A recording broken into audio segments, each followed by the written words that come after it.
অধ্যকার ত্রয়োদশ জাতীয় সংসদ নির্বাচনের প্রাককালে 11 দলীয় জোট সমর্থিত বাংলাদেশ জামাত ইসলামী মনোনীত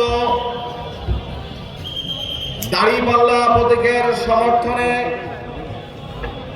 অনুষ্ঠিত অধ্যকার এই সমাবেশের উপস্থিত সম্মানিত সভাপতি মুক্তিকামী পাগলপাড়া জনতা আইন শৃঙ্খলা রক্ষা বাহিনীর সদস্যবৃন্দ, জাতির জাগ্রত বিবেক কলম সৈনিক, সাংবাদিক বন্ধুরা, সকলের প্রতি আমি জানাই আন্তরিক শুভেচ্ছা এবং অভিনন্দন। সম্মানিত জনতা,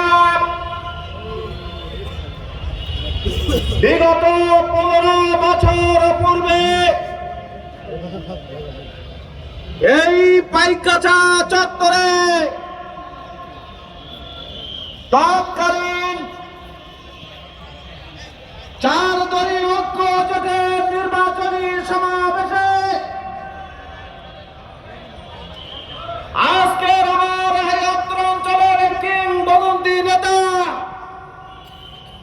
অধ্যক্ষ শাহ মোহাম্মদ রুহুল কুদ্দুস সাহেবের এই মঞ্চে দাঁড়িয়ে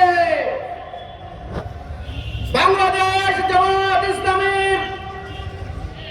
সম্মানিত আমির শহীদ মাওলানা মতিউর রহমান নিজামী সাহেব তিনি